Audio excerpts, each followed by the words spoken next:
everyone, and welcome to episode 54 of the GuildMag podcast. We're back this week. I did. I know, I tend to sing things whenever I do intros. Yeah, we're back this week. We had some technical difficulties last week of the, Skype variety. Of the Skype variety. So we Skype apologize. Is a legendary piece of technology. It was super legendary. It wasn't letting us communicate with each other. It wouldn't let us do anything, and so we were scrambling trying to find options, and it was like the 11th hour, so I was like, you know what? We need to just cancel the show. I'm sorry, guys. But we're back this week, and we have got AgeNightRoad with us today. Age? Hi. How are you doing, man? How are you doing? I'm good. Yeah? Yeah, it's 4th year anniversary. I know. We got all the super things happening. Yeah, all the good. It's a good day for Guild Wars. Yeah. A nice little backpack, nice little treat in your inventory. Yeah. I know, right? Backpacks. So, as always, I am Sandra, aka Miko, and I've got Aaron with us today as well. We're our regulars. Our admin at Valiant, he is not with us today. So, we've got a good show for you guys planned up. So, Age, since you're our special guest, do you want to tell the people about yourselves a little bit in case they don't know you? Yeah. I am a streamer, kind of YouTube content creator, and a bit of a writer. I stream mostly Guild Wars 2 on my channel, and have a good time with that. I guess some people know me in the community, but I just do my thing and have fun with it. There you go. Yeah. That's the way to do it. Pretty much. Yeah. Age is also on the Talking Script podcast, which is on Saturdays. You guys are on at 1 p.m.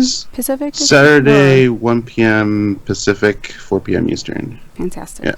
You guys have fun over there. Check them out sometime. All right.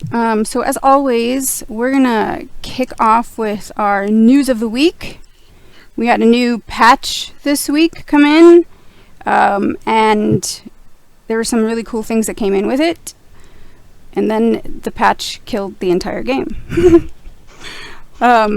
So you guys know Tuesday the servers were offline for most of the day. They came on, they got them back up after they rolled back basically to 2 hours prior to patch time. That's when they had their save. So that took a lot of effort on the devs' part, and I'm glad that they got everything back up. I know that they were working on bugs even overnight to try and get that sorted out. But yeah, we've got green and orange commander tags, tremors from the north. That's our little hint to get current events rolling again. What other things stood out to you guys from the patch notes? I have to pull it back up again, but they did some world polish. Go ahead. I think that there was something about cats that I was going to do, and I know Arlie, who's one of our co-hosts on our podcast, is really excited about that. Oh, hello. We just lost Age. Alright guys, we're back. Sorry about that glitch. We should be fine now. And what happened was that Aaron was hosting the call for us, and because of all of the Skype issues that we had last week, and then his internet died completely. So I've left his little face in of his Twitter, so we can just wave at him, his little Asura. But in the meantime, it was the fastest fix I could do, so we'll just roll with it. And thank you guys for hanging with us in the meantime. Alright, so we were back to our news. We were doing gem store stuff. So the Peacock Scepter is in the gem store for 600 gems. What did you think about this, Age? It's like one of those fancy skins that you would have on like a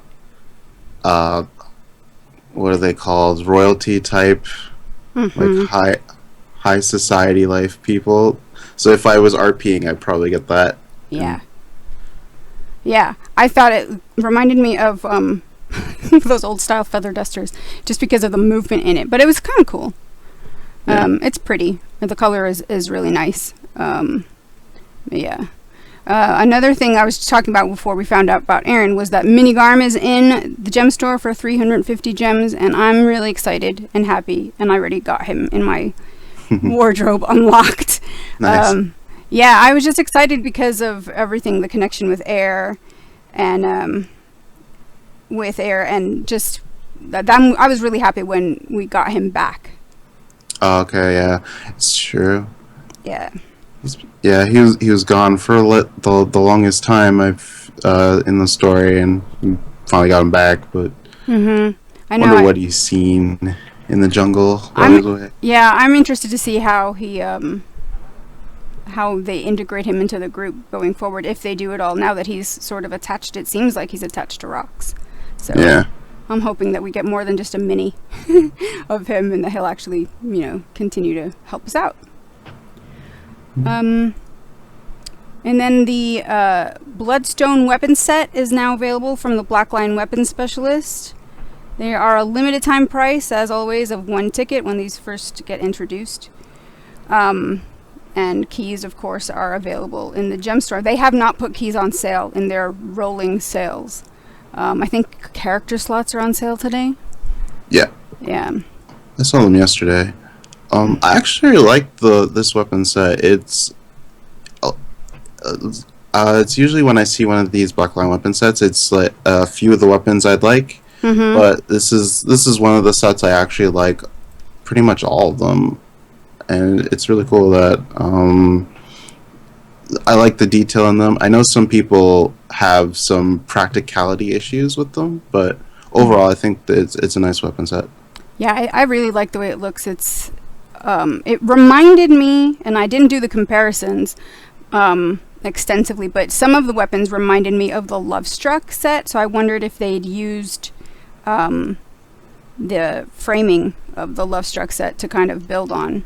But some of the weapons looked, like the torch especially, looked a bit similar. And I think the shield reminded me of the Lovestruck shield as well. Yeah. I really like the short bow in this one, so I'm hoping to get that one. Yeah, since I main thief, I kind of look at those types of weapons first for my thief. So short bows, daggers, things like that. And normally the short bows I don't really like too much, but in this weapon set it's actually pretty decent. Yeah. Because it looks vastly different from what it's usually put on the base design of the short bows. So yeah, it's pretty good. Yeah, for sure. Yeah, and I like that they've continued to make the long bows and the short bows distinct from each other, and that the short bows are actually, not the same size even. Yeah. Because for a while it was a bit dicey, but I'm glad that this one looks nice. I think the Warhorn also looks nice. It's got a very ruby-esque at the end that kind of looks cool. Yeah. I actually really like the staff. Because I just want to use it on my Daredevil to bash people in the head with that. It does, yeah. It looks like you could impale people with that. It just looks really cool. I think it would go really well with my Daredevil. Yeah. So I'm excited, and those are available again for 1 ticket for a limited time, and hopefully they'll stick around for a while. Last week, which we didn't get to talk about, but it's still a thing, the Stormbow and the Emissaries staff came in to the game, and it unleashed a bit of some controversy, I think, with the Stormbow especially. A lot of people were thinking that it looked really, really polished, and that it reminded them of a legendary weapon. So they were starting to question whether or not this is one of the ones that was abandoned. I've read a bit about people's comments about this, and my thoughts were initially, it's another Guild Wars 1 weapon in the gem store, because they've had other things from Guild Wars 1 in the gem store. I guess the massive difference is that the Stormbow in particular looks really good. Yeah, I mean, it needs like footfalls and aura, and then you could say it's a legendary pretty much. Yeah. But I know over time game developers, improve on performance and such, like the quality of weapons have gone up probably. Mm-hmm. So I think this is just an after effect of that. I don't necessarily think it may have been a legendary, maybe not. Right. I can't say because I don't know. But, exactly.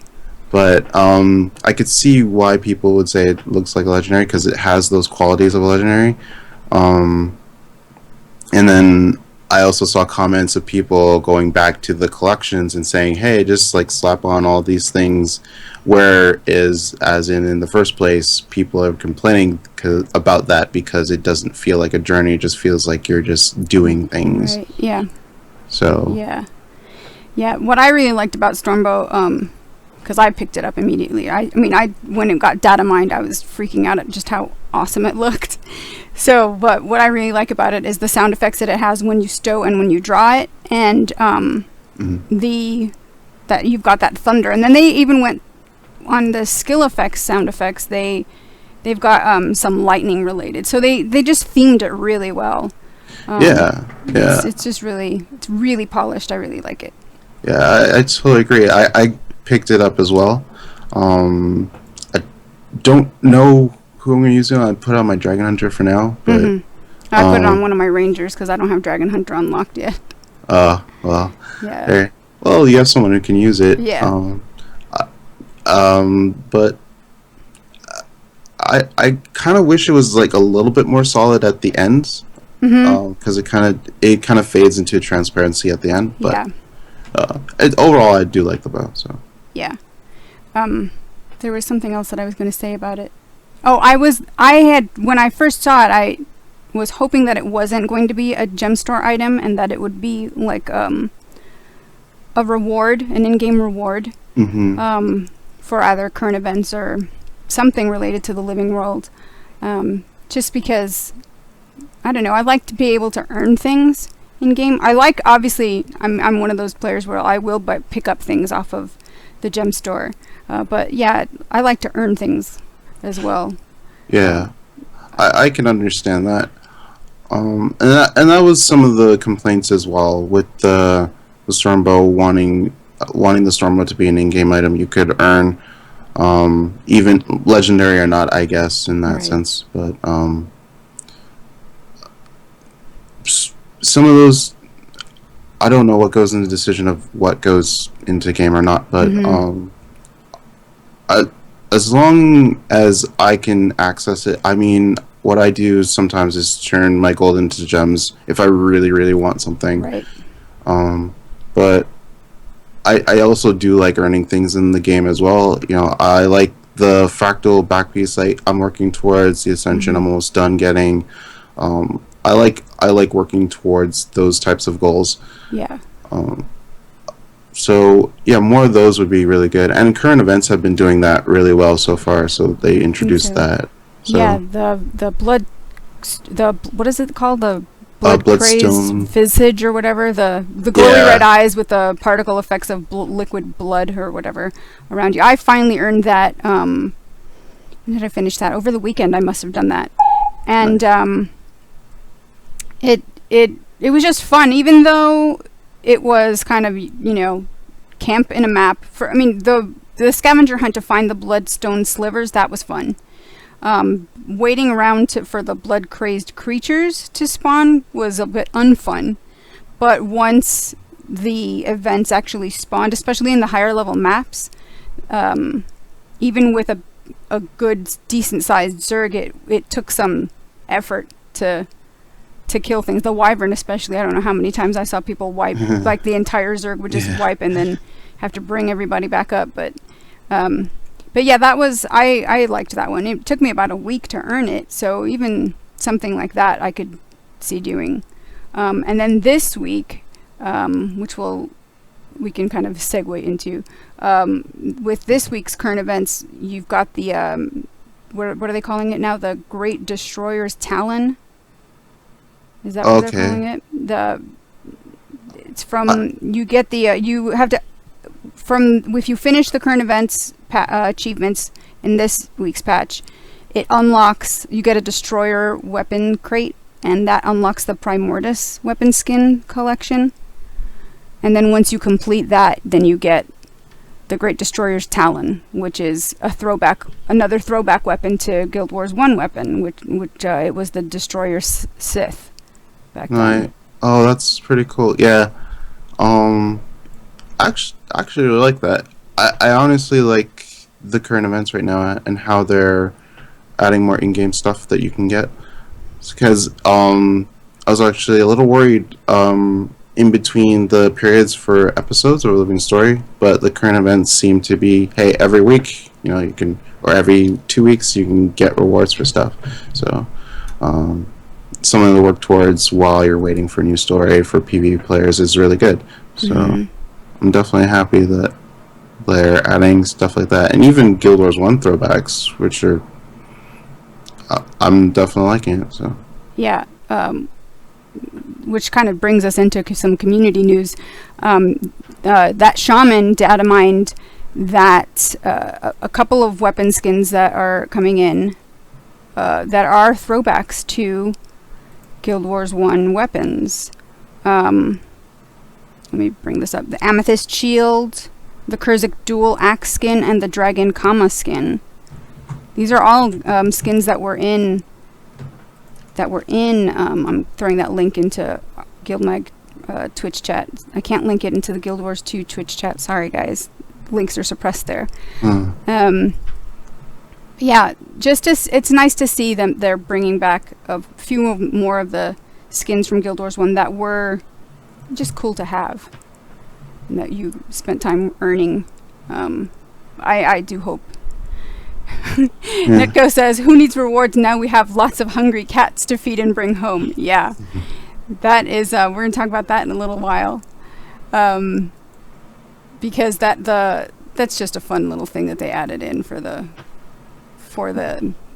anniversary. Before we move into that, some community news. EU community lead from ArenaNet, David Ortiz, he is leaving ArenaNet. He announced that yesterday on Twitter. And for those of you who don't know David, he is he was the point person, the main point of contact for people in the ArenaNet partner program. So we got to, here at GuildMag, we got to work with him quite closely in just helping us to promote our own content, helping us to come up with ideas for content. He was just a really, really good member of the community team. Did a lot of work behind the scenes. I know that in the Reddit thread that went up yesterday, WP Wooden Potatoes made a lot of these points, that, David's work was a lot of behind the scenes. He worked quietly, but he did a lot of good work for the community and helping to bring up the Spanish community up and along and helping them out, and then eventually all of Europe. So, we're going to miss him. I'm going to miss him, but I wish him well. He's moving over to Kano, which is a tech-based education company to help kids start learning to code, which is cool. Oh, wow, that is cool. Yeah. Nice. So, we've got the Guild Wars 2 anniversary, and a couple of things are happening. A Spanish fan site, Mundo Game, they are having a huge giveaway and contest. They've got several big sponsors. ArenaNet is one, or Peachy is another. They've got lots of gems that they're giving away. Whatchamacallit? They've got some precursors available as prizes. The contest kind of works. In order to enter the contest, you need to donate 10 ectos, and that becomes part of like the prize pool, and then you're basically entered. They have some of the whatchamacallits here. I'm giving the link into GuildMag Tech that takes you to their contest page. The immediate language that comes up is Spanish, but there is a tab where you can click over into English to get a translated version of the rules and the details.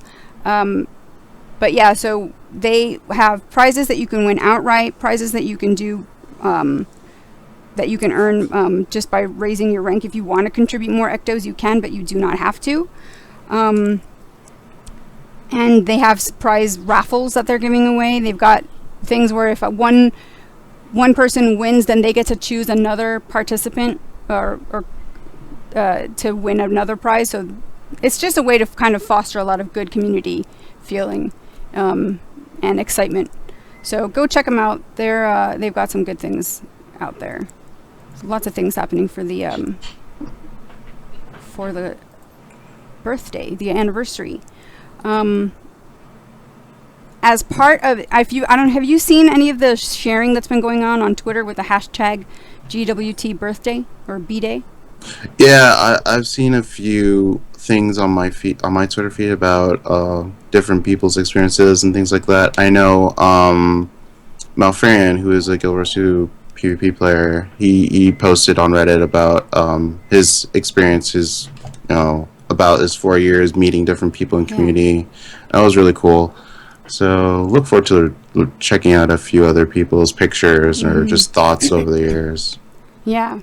I know Peter Freeze is always sharing interesting things. I think he shared a screenshot of Drubert dead as one of his favorite memories. Yeah, I remember that one, yeah.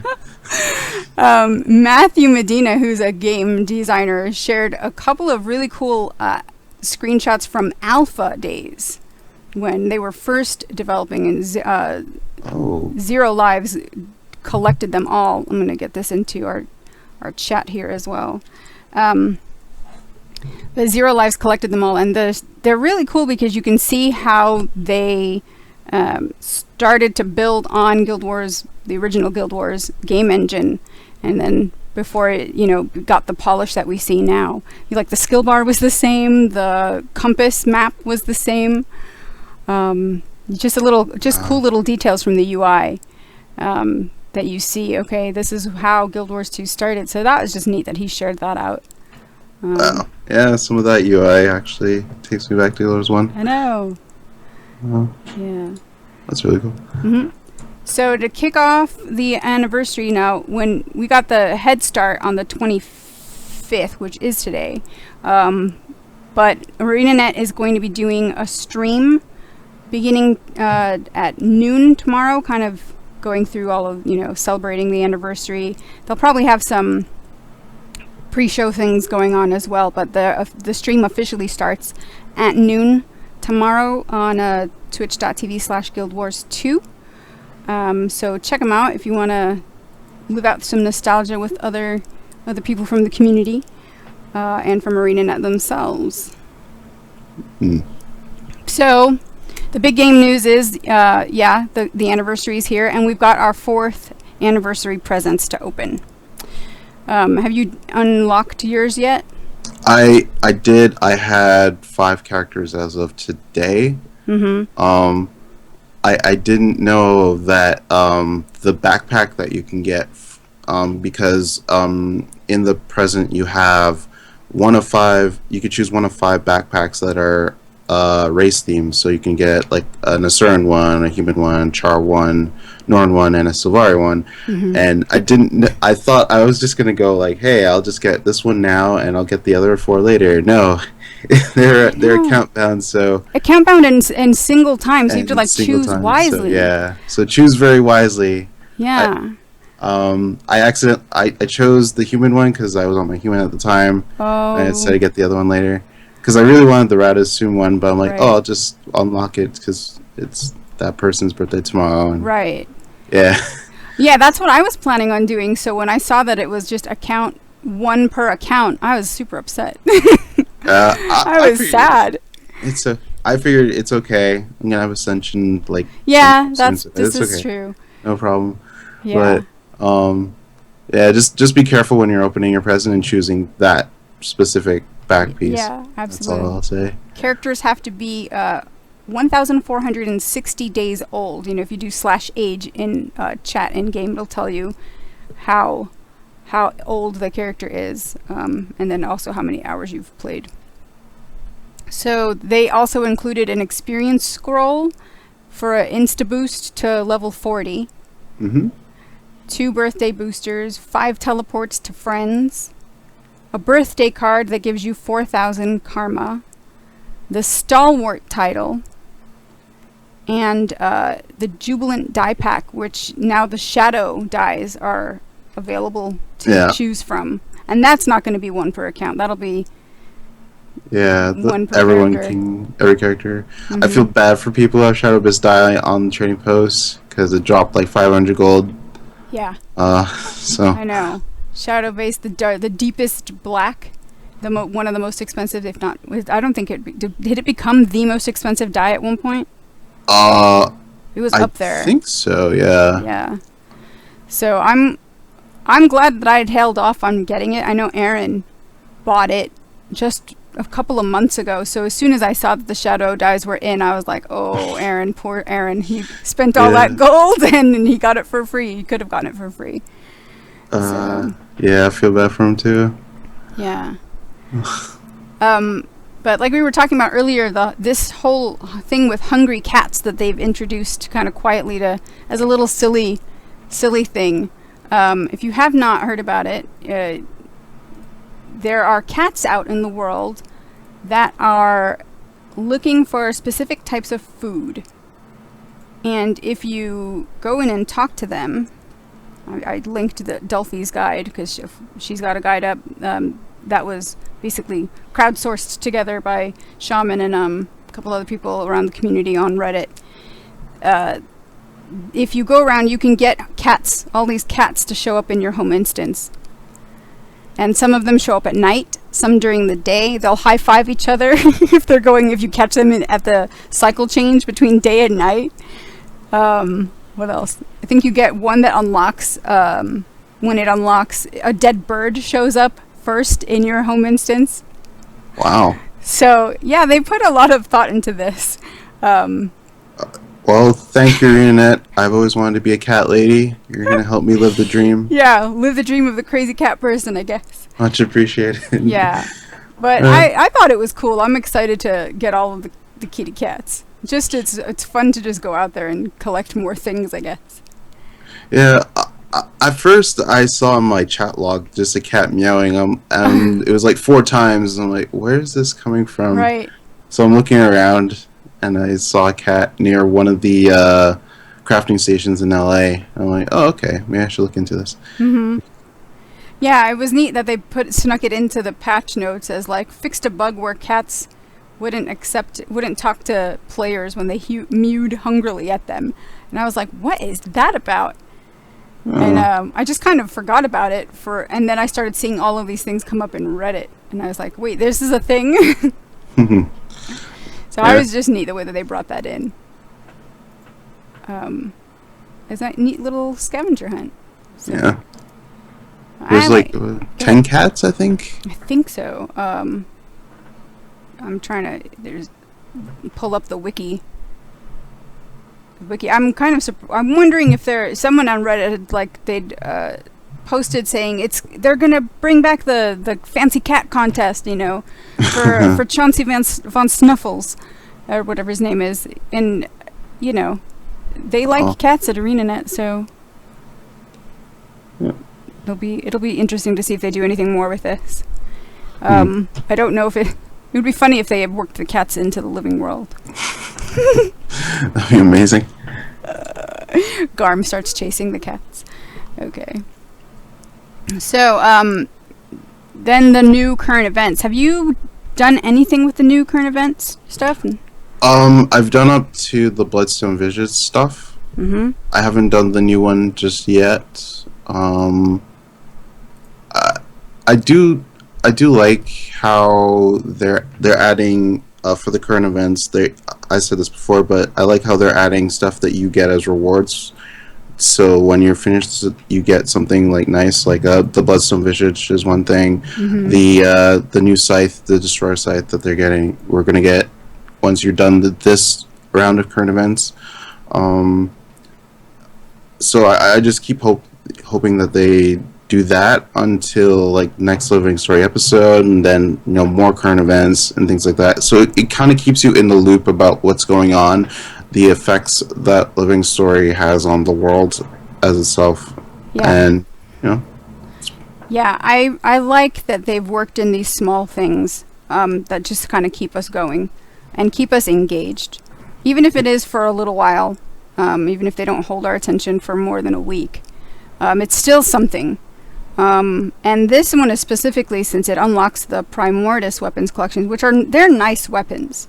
They're also really expensive to make because they require destroyer lodestones.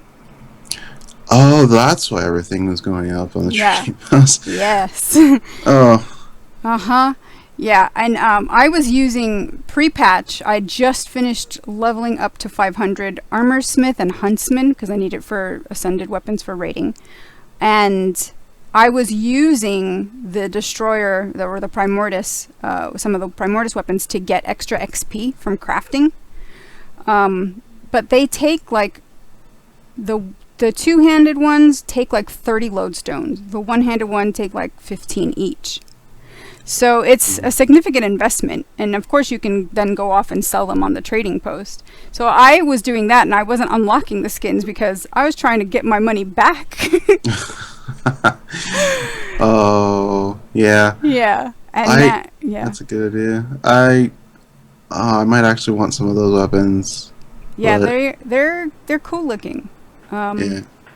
And I like that at the end of it you get the Destroyer Sith, which now they're calling the Great Destroyer's Talon, and it had actually been showing up in the wardrobe, the weapons skins wardrobe, for a while. Yeah, I'll definitely invest. I'll probably not go out straight out buy lodestones, but I'll just accrue some over time and then just use them to get these weapons. Yeah, kind of do it slowly. Yeah. Yeah. The total needed to craft of the lodestones is 450 to get all of the weapons.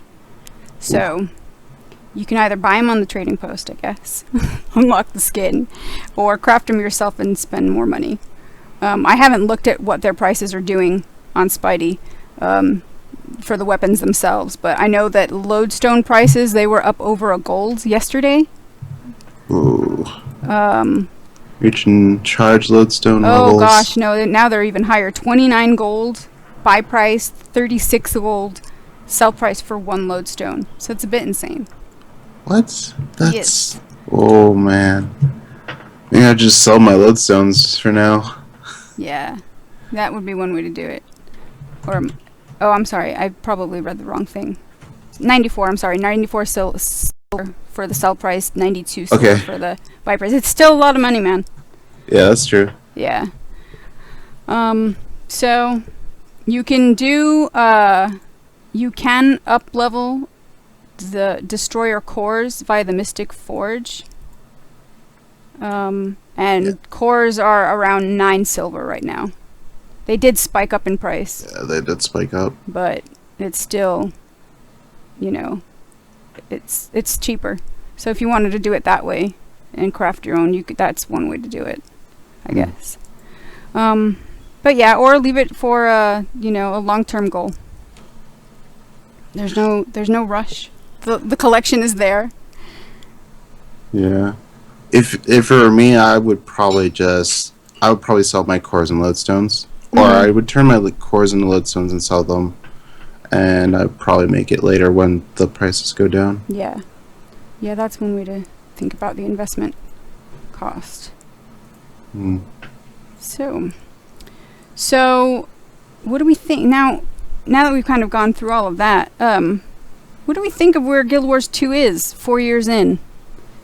We've been with this game for a while now, and we're at Living World Season 3. We're now waiting for episode 2 to come in, but we've got our first expansion. Where do we think? Are we happy with where the game is at? What do you think, Age? Kick us off. Overall, I think the game has gone a long ways from when it's began. It's introduced a whole bunch of things to help new players ease new players in as well.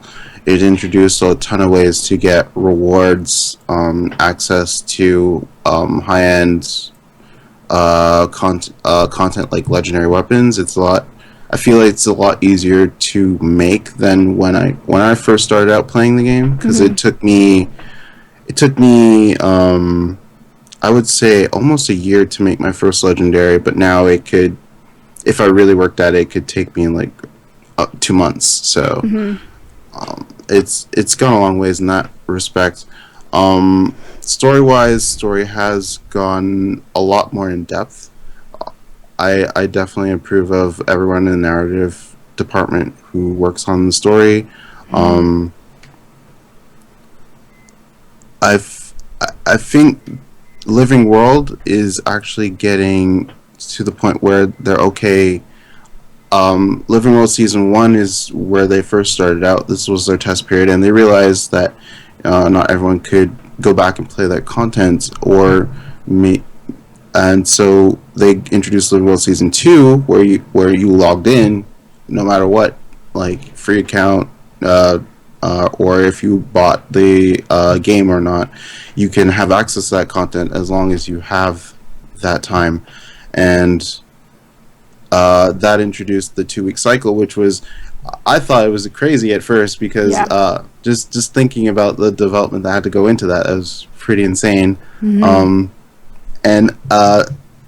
And they realized that, and it kind of burned people out. So we were at this 2-3 month cycle where we're still having episodes, but in between we have current events to keep the PvE people going, which I find is a really nice balance. And I personally think it's a nice balance. It keeps you still involved in the game. It keeps you, still striving for goals every now and then. It's really good. And yeah. I agree. I've enjoyed my time. I mean, I've been playing this game since the beta weekends. I'm invested in the world of Tyria, in the lore of Tyria. I want to see how things unfold. I know that, like many other players around the community, we felt that the Heart of Thorns story felt too short. But I think that they have improved as the game has continued to evolve. The storytelling has improved. From what we got, say, for example, in Personal Story, to where we are today. There's just a marked improvement in letting us get to know the characters, the NPC characters better, and being able to tell more interesting stories in different ways. And one of the things that I like about, like you were saying, with the current events, it keeps us in touch. It keeps people talking, and you're still getting that flavor of, this is a living world. And because I think these current event things are smaller, I feel like they're doing better in actually creating that sense that the world is evolving. Whereas before, we were in that cadence where we would go long stretches where nothing would happen with the living world. And it was like, okay, well, Or is still dealing with the Risen. The Heart of Thorns maps are still dealing with Mordrim. Are those things stuck in time? And the answer is yes. But will we ever see any kind of evolution of those maps? I think it would be interesting if they did do some kind of evolution to show that, things are changing there, rather than just say, like what they did with the Tower of Nightmares in Kessex, where it was this cool thing when it happened. I loved playing those steps dealing with those chapters dealing with the Tower of Nightmares. But once they got blown up, Kessex Hills hasn't really changed, and the Toxic Alliance, they're still kind of around. So it's like, well, are they going to play a part in the story going forward? Is there a reason why these events are still around? Will Kessex ever start to recover? Because unlike ore and the meta events. Like the destruction in Kessex isn't tied to really to many of the map events. So it would be neat to see them do something with that. Yeah, because Kessex Hill isn't necessarily caught in the time loop that ore is. So yeah, I can see them doing something different in those types of maps. Makes sense. Yeah. One of the things that's been really cool that they've been doing lately is this whole thing with the anomalies. You are now. The thinking is that if you played in the current event cycle and you got to kill the big ley line anomaly boss, that it triggered something in your account where now you're able to see these little sad anomalies that will just pop into your vision and then fade out. Yeah. So not everyone is seeing them. Yeah, that was my assumption too. And I asked two people about it, and because I know Aurora Peachy has never seen an anomaly yet. Yeah. But I asked if she killed the Unbound Guardian. She said she has, so I'm not sure if that's true or not. So I'm really wondering what triggers that, if anything. Yeah, I'm wondering too, and I think the wiki was saying that it was one of the anomalies that showed up in Timberline Falls or Gandaren, rather than the one that was showing up in Bloodstone Fen, the Unbound Guardian, basically the Veil Guardian. But here's a little link for you. Astralaria in chat says that we saw one on her stream. I'm assuming she means Aurora Peachy, but she wasn't looking. Okay. The video that I just linked in our GuildMag Twitch chat is a little cool compilation that somebody put together showing all of the different anomalies that that person has encountered in-game.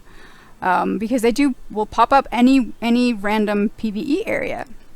In any random PvE area. So, yeah, and what I really think is cool is that they have kept this client side.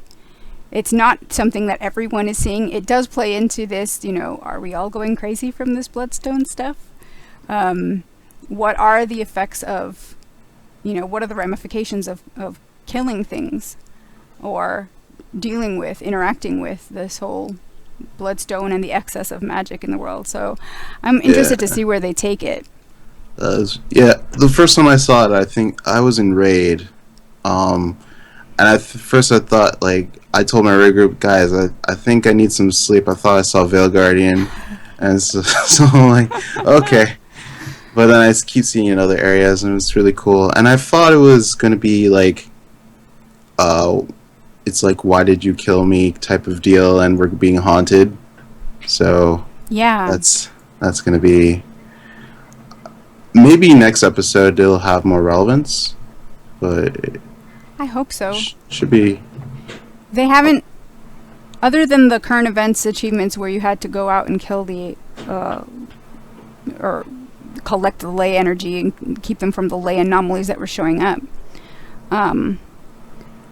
Yeah, I don't think that there are any achievements tied directly to them yet. But it'll be interesting to see if they do. I'm looking forward to it. We had one of our writers here at GuildMag put a little article together as well, because she can see them. I'll link this in our Twitch chat, and it'll be in the show notes as well. So if you want to get a little read through, she talks through about her experience when she first encountered them, and it being a bit disconcerting because she was talking to the rest of her guildies going, hey guys, I just saw this, kind of like you. And they're saying, what are you talking about? We don't see anything. So it just kind of gives you that bit of immersion of, wait a minute, am I going crazy? Yeah. So it's neat, a neat little thing. And it keeps people talking. Yeah. So, what other things do you like about where Guild Wars 2 has been in the past 4 years? I know you do a lot of World versus World on your stream. Yeah. PvP. Where World versus World is concerned, I think it's heading in a good direction. With all the polls, you're getting a lot of good opinions of what the player base, the World versus World player base, would like to see, or what they don't like to see, based on the results of those polls. You get some new types of options. Like, I know they're beta testing repair hammers. I'm not sure how it went because I roam. I don't really use hammers Right. or siege much, so things like that is really good. World versus World seems to be in a stable condition. I know Desert's back. I've been running around in there a bit, but not everyone on my server is in there per se, Right. so I kind of get ganged up on. But Yeah. Yeah, that's one thing. I know that just came back with this patch, that they've got both the desert and the alpine maps available. So how's that? Since I don't World versus World, so as a WW player, how do you think the community is receiving this? I think, well, it's good for people who want to play on desert. They can play on desert. If people want to play on alpine or eternal battlegrounds, they can go there as well. So it gives people more options, and I think that's a good thing. And I think what people are really looking forward to is the possibility of a third map, so that there are rotations between the colored borderlands. So red is always going to be desert, Right. so you can have blue as alpine, and green could be another map. So I think that's the potential for that. So it's not set in stone, but it's Right. a possibility that can happen in the future. I think that's what people are looking forward to a lot. And since we have all the feedback about what people like about alpine, what people like about desert, what people don't like about alpine or desert, it could that feedback can work well into making a third map. So Yeah. It'll be interesting to see where they take it. I'm glad that World versus World game mode, even though I don't go into it as much, I'm glad it finally got attention. I know a lot of players had been asking for a long time for improvements to be made. So just to see that they are doing it, that they are interacting with the community via the polls, it's nice to see that communication happening, and that there's progress being made of a positive progress. Say that 10 times fast. yeah. Where PvP is concerned, I think concerning the PvP league, I think it could still use work. I know they're working on it, and ArenaNet's the type of company that will get it right eventually. So I have faith in them; they'll get it right. It's kind of really difficult to get it down because of all the little things that are problematic in PvP. But I feel like PvP leagues will be better the next year around because they're incorporating all the feedback of the 4 seasons, and they'll probably roll it out in the next year, and we'll see how that pans out. But I think it'll be a lot better. Yeah, I know. Helseth had that video that he put out last week that got a lot of traffic and comments, good discussion that came out of it, on what the state of the competitive PvP scene is like. And in case you haven't seen it, I'll just link it up into chat. It's a long video, but he makes a lot of good points. I agreed with most of the video. Some of the things I didn't even know about until I watched that video. So I definitely think concerning the esports side, it could use a bit more work.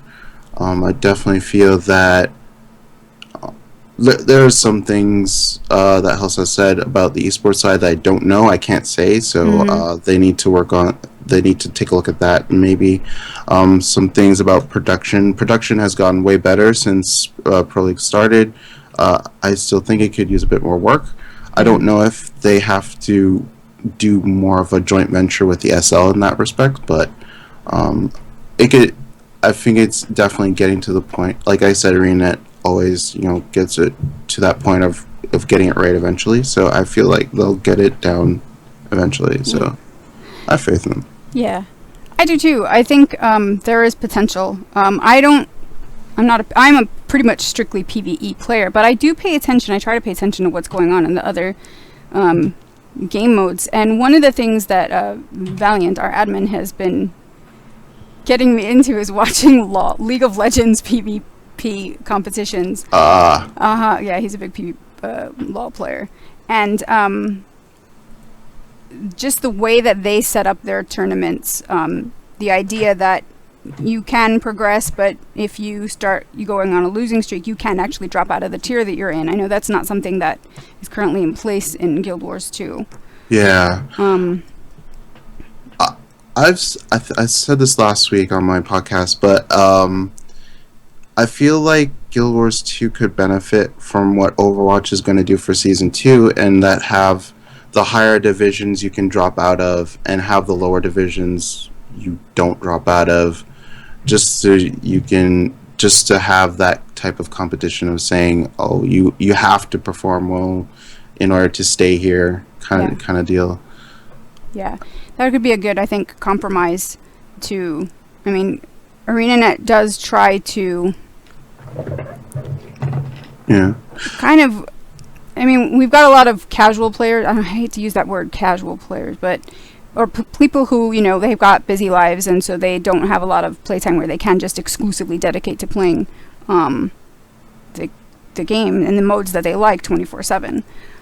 So being able to find a balance where you are encouraging people to try new things, and where they feel like they are getting rewarded for their investment and time, and then at the same time balancing that out with people who are more dedicated, who do like to compete, who do have that skill level to say, hey, you know what? Yeah, I am a top tier player, and get to show something off that's special to them, and that lets other people in the community know, hey, you know what? That person has achieved something. I think that is something that ArenaNet's still trying to find a balance with. I think, in terms of PvP rewards, for example. Yeah, and someone in GuildMag chat brought up a good point. It's right now the system is that if you dedicate the time to get to legendary, you can get to legendary, and I think that's a problem. I feel like you need that skill level to get to legendary. That's what I feel like, because when I first started, I thought I was going to get Sapphire or maybe Ruby, because right. I feel like I'm an average, above average player in PvP, whereas pro players like Chaith, Helseth, all those guys would be in legendary. But it feels weird how if you just dedicate the time, you can get to legendary, which it doesn't feel right in that respect. I feel like it needs to be a bit more skill based. The problem is that like you said, there are some casual players. There are players who just want to get the rewards. So and that's kind of one of the points Helseth brought up in his video, is that there needs to be. It's fine to have rewards for everyone, but there needs to be something for those dedicated competitive players who get to those high levels, because there's nothing really there for them that shows, hey, I am a good PvP player. Right. I'm really good. So yeah, unique rewards, I think, for the top most skilled players would be cool, just to kind of help them, not just to feel like they're getting something back, but just like you said, just to kind of give them a bit more prestige within the community. Yeah. Which is probably what, I mean, it feels like is what is lacking right now. One of the things that's lacking.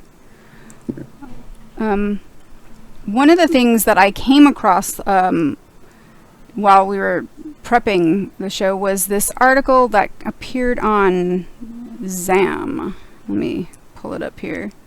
And it was talking about the future of esports. Now, ArenaNet, I'm linking this into GuildMag chat.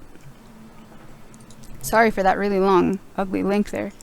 But what the author brings up is that, we keep thinking about, here's what what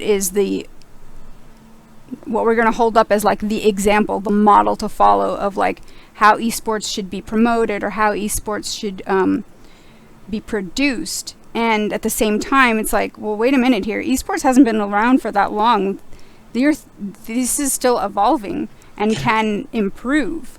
So we're, in terms of what ArenaNet's doing for Guild Wars 2 esports scene,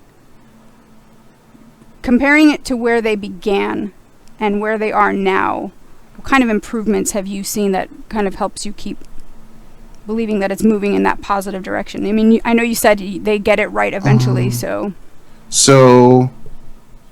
definitely the improvement in production value. That means the streams, the panels, the analysis. It's getting a lot better. It has to improve a bit more, but I still think it'll get there. Definitely the prize pool is actually really good for it gets better every time. So I don't know what next year will bring, but it's still a good chunk of money for players to earn. If I were to look towards improvement, the one thing I would strongly emphasize is to have a LAN client, because when you are having a huge tournament where all the players are in one location, but let's say you're in NA for this tournament, but EU players have to play on EU servers because that's where their characters are, and they play with ping. It's kind of an issue in and of itself. That's another thing that House brought in this video. I remember him saying that. So that I strongly feel that a LAN client would be a great benefit, and you can also, it reduces the issues of disconnects and things like that as well. So that's definitely one thing I would say would be on the table. Otherwise, I'm not sure what. Those are the only things that come up to my mind right now. There are probably some other things that they can work on. I'm pretty sure a whole bunch of PvP players have opinions about that. But I think one of the things that would, help the community connect more. I know one of the points that Halseth brought up was that it feels like there's a disconnect between the PvP players and everyone else. Like there's no, I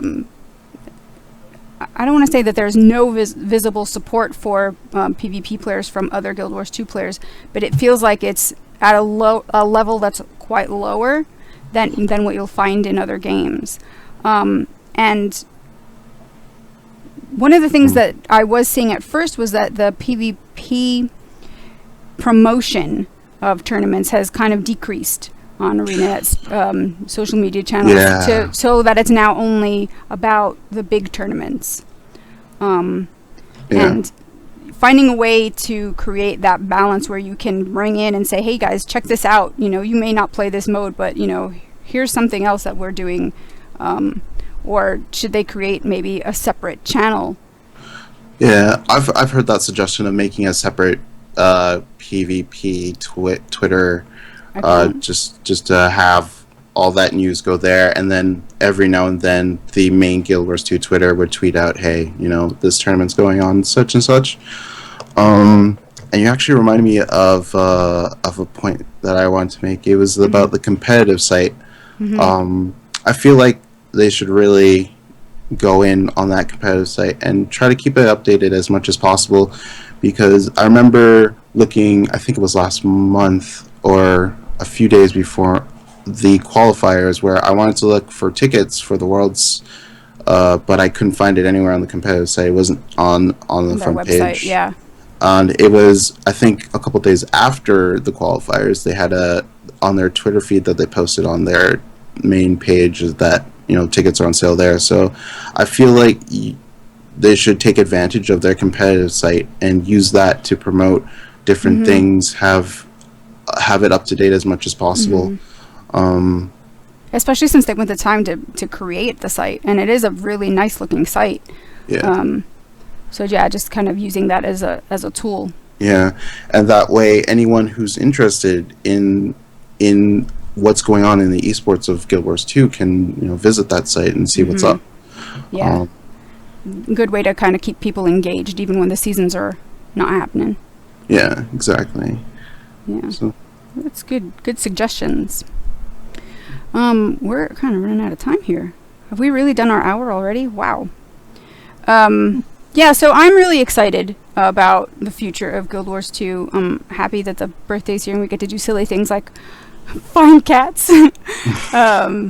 And looking forward to how the rest of the Living World Season 3 is going to shake out.